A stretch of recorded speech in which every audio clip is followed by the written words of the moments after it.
नमस्कार, मेरा नाम कमर आगा है। आज के इस प्रोग्राम में हम बात करेंगे अमेरिका और सऊदी अरबिया के बीच बढ़ता हुआ तनाव या आप जो भी कह लें इसलिए कि एक बहुत इम्पोर्टेंट उनका एग्रीमेंट था, पेट्रो डॉलर का एग्रीमेंट था, जो कि इम्पोर्टेंट इन सेंस में हो जाता है कि उसमें इस एग्रीमेंट में ये तय हुआ था कि सऊदी अरबिया जो है वो तेल डॉलर में खरीदेगा।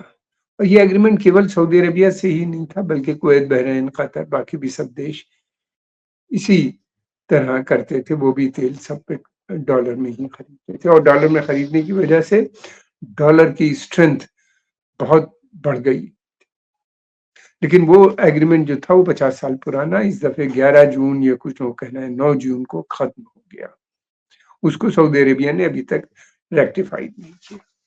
अमेरिका और इजराइल के अमेरिका और सऊदी अरेबिया के जो रिश्ते हैं वो इसी एग्रीमेंट पे बेस है। इसी के ये agreement basically oil for security कहलाता था।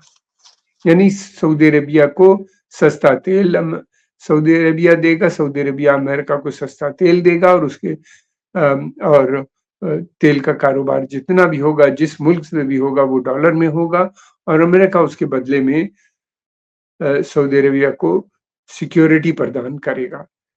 सऊदी अरेबिया की सिक्योरिटी के मतलब ये है कि उनकी जो हुकूमत है यानी जो हाउस ऑफ सऊद है, सऊदी गवर्नमेंट जो है उसको सिक्योरिटी प्रदान करेगा। अगर सऊदी अरेबिया को कोई थ्रेट आता है बाहर से, जैसे कि पहले था अरब नेशनलिज्म से एक बड़ा थ्रेट था उनको, तो उससे प्रोटेक्ट करना, या फिर उसके बाद कोल्ड वॉर एरा के बाद में इनको लगा कि ईरान से एक बड़ा थ्रेट आ रहा है सऊदी अरेबिया को, तो ईरान से प्रोटेक्शन प्रोवाइड करना, इस तरह के ऑप्शन।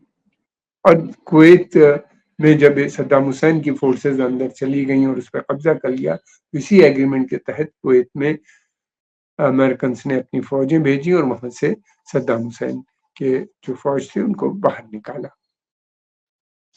इसी तरह आप समझ लीजिए उनके साथ भी था।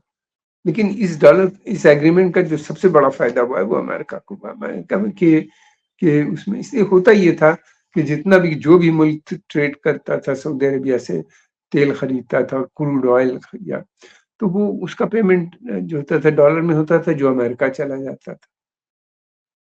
एक बात और भी थी कि सऊदी अरेबिया के पास कोई इंटरनेशनल बैंक नहीं था। जो लोकल बैंक थे उनकी इतनी कैपेसिटी नहीं थी कि वो एब्जॉर्ब कर सकें इतनी बड़ी रकम को, तो ये पैसा वहीं रहता था। इसके चार्जेस देने पड़ते होंगे उनको। बैंकिंग जो जो भी बैंक सर्विस प्रोवाइडर होता है वो उसका, तो मुफ्त में उनको इतना पैसा मिल रहा था और ये पैसा काफी दिन वहां रहता था।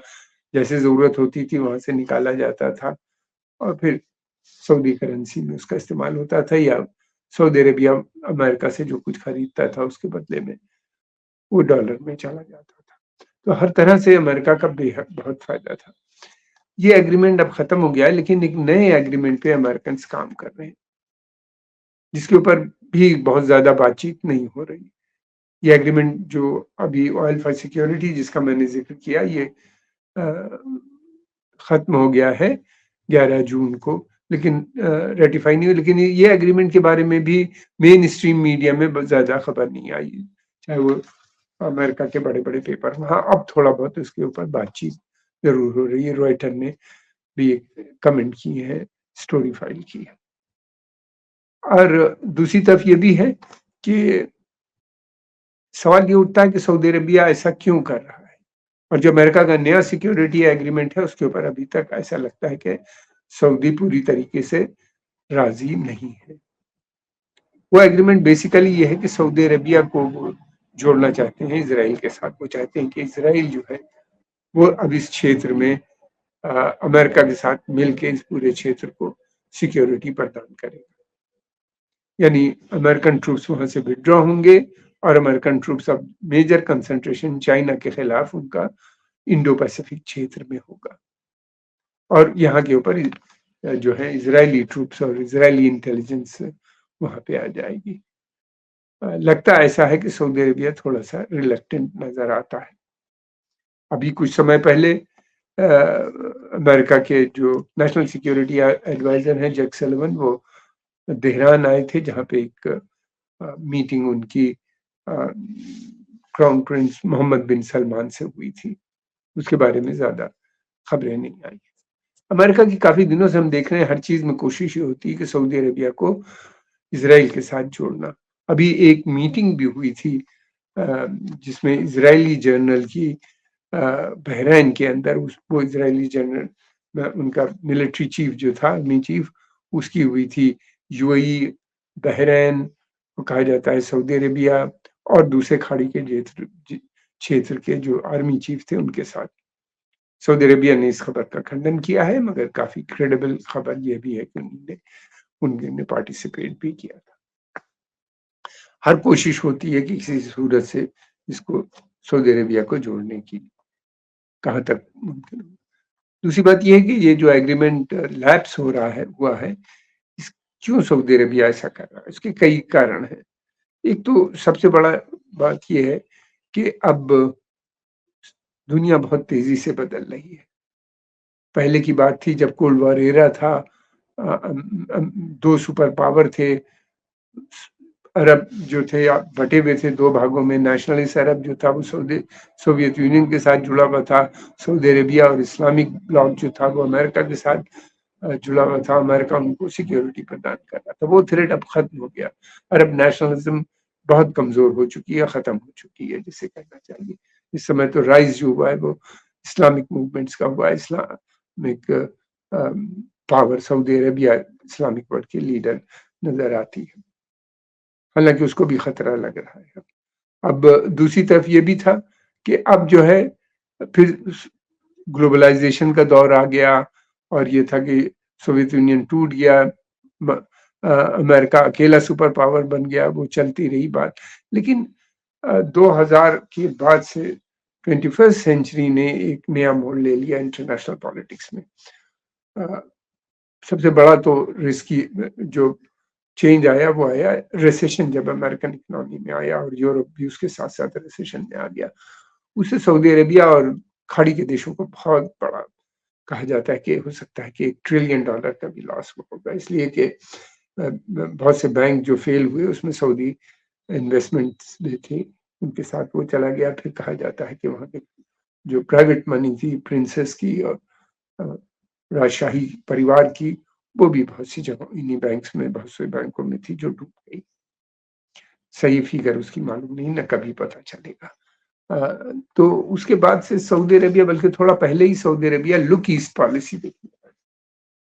लुक ईस्ट पॉलिसी में उनके ये था कि जो नए देश इमर्ज हो रहे थे, इसमें India, China, Japan, south Korea और बहुत से देश जो थे अफ्रीका के, ये देशों से तेल का व्यापार सऊदी अरेबिया का बढ़ रहा था और अमेरिका से उसका तेल का व्यापार लगातार कम हो रहा था। हालाँकि अमेरिकन कंपनीज़ के जो इन्वेस्टमेंट थे वो वैसे ही थे। जो अमेरिकन ऑयल कंपनीज़ थी वो डटी हुई थी, वो छोड़ने पे भी तैयार नहीं अमेरिकन। लेकिन अमेरिका में स्वयं तेल बड़ी तादाद में निकलने लगा, मात्रा में, तो उसकी वजह से उनकी डिपेंडेंसी खत्म होने लगी। हालाँकि अब दोबारा से उनकी डिपेंडेंसी बढ़ गई, जब उसके अलग काज़ हैं, कभी और बात करेंगे। अब फिर से सऊदी अमेरिका तेल भी खरीदने लगा उसको, इसलिए कि उसका कंज़म्पशन इस समय जो है तकरीबन 20 मिलियन बैरल पर डे का है, और जबकि वो प्रोड्यूस कर रहे हैं 12 मिलियन। तो बाकी वो अलग-अलग देशों से लेते हैं, जिसमें सऊदी अरेबिया भी है। एनीवे, तो अब जो है ये नए देशों का राइज़ जो हुआ है और उसके साथ-साथ मल्टीपोलर वर्ल्ड का राइज़ हुआ और फिर उसके बाद ब्रिक्स का जो गठन हुआ, उसने बड़ी सिनेरियो बिल्कुल चेंज कर दिया है दुनिया में। लेकिन अमेरिकन्स इस चेंज को मानने पे अभी भी तैयार नहीं। वो उनकी पूरी कोशिश ये है कि किसी भी सूरत से उनका दबदबा इस क्षेत्र में बना रहे। और अब अ, जो है मेजर बायर तेल के इंडिया, चाइना बहुत बड़े बायर हैं और ये कंट्रीज़ जितनी हैं इस क्षेत्र की, वो चाहते हैं कि लोकल करेंसीज़ में ट्रेड हो। फिर ब्रिक्स भी यही चाहता है कि लोकल करेंसी में ट्रेड की बात कर रहा है। दूसरी तरफ ये भी है कि जब से अमेरिका ने रशिया के ऊपर सैंक्शंस लगाए, इकोनॉमिक सैंक्शन लगाए और उनका जो सॉवरेन फंड थे, वेल्थ था जो रशिया ने अमेरिका में इन्वेस्ट किया था, उनके सिक्योरिटी बॉन्ड्स वगैरह जो खरीदे थे उनको सीज कर लिया, और सीज करके अब तो वो उसमें से काफी पैसा जो है वो यूक्रेन को दे रहे हैं। इससे भी बहुत से देश डर गए।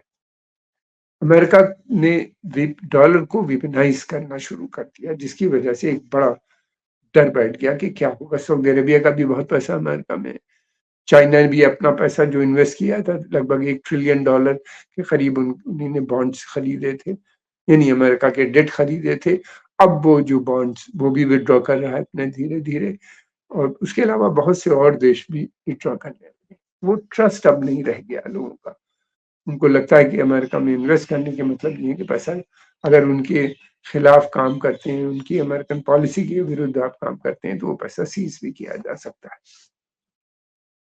दूसरी बात ये कि अगर ब्रिक्स में अभी तो ज़्यादा मेंबर नहीं है, लेकिन ये है कि तकरीबन 11-12 मेंबर हो चुके हैं और 59 मेंबर्स और हैं जो ज्वाइन करना चाहते हैं।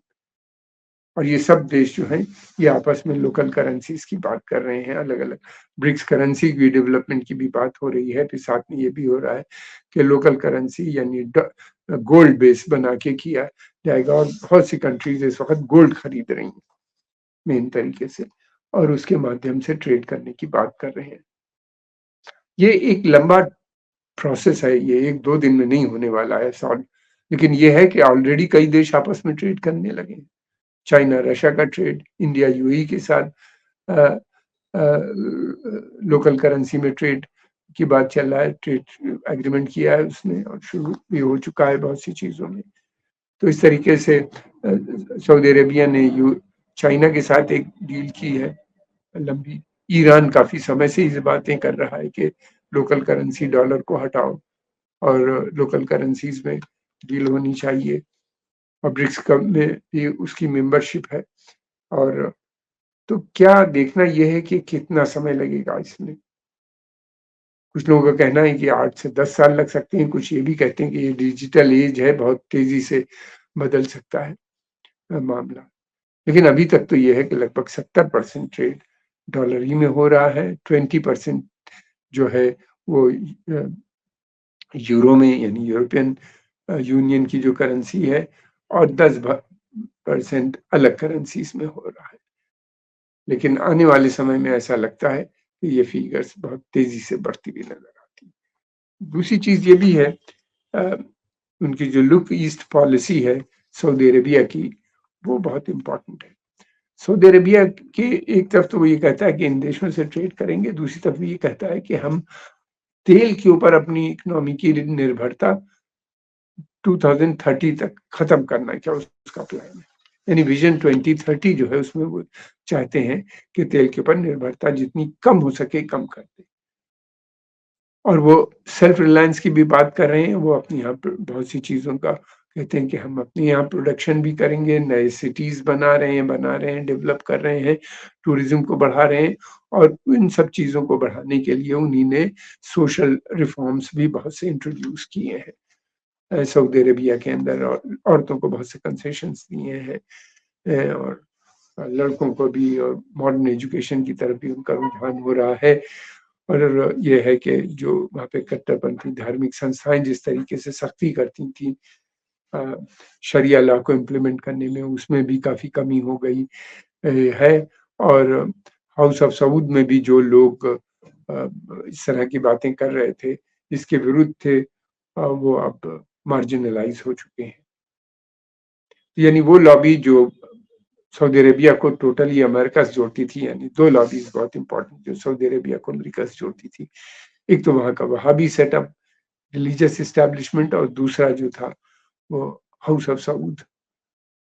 तो इन दोनों को मोहम्मद बिन सलमान जो वहाँ के क्राउन प्रिंस और प्राइम मिनिस्टर हैं, उन्होंने काफ़ी हद तक मार्जिनलाइज़ कर दिया है। बहुत मेजर चेंजेज़ आ रहे हैं, इसके बहुत बड़ा इम्पैक्ट पड़ेगा अंतर्राष्ट्रीय इकोनॉमी के ऊपर। जैसे कि पेट्रो डॉलर ही सबसे मेन स्ट्रेंथ थी अमेरिका की, जो डॉलर को खास तौर से जो जिसकी वजह से डॉलर एक प्राइम करेंसी बन गया था, एक सबसे मेजर दुनिया की सबसे पावरफुल करेंसी मानी जाती थी।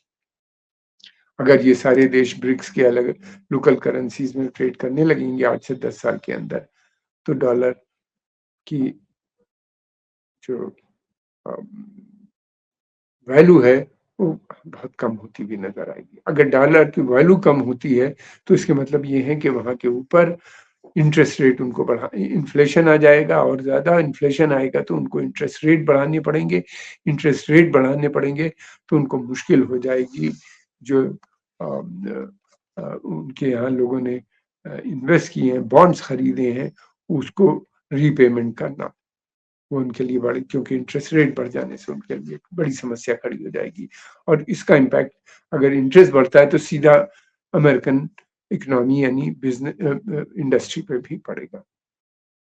उसकी उसकी वजह से कीमतें बढ़ने लगेंगी। तो ये एक है बड़ी समस्या है।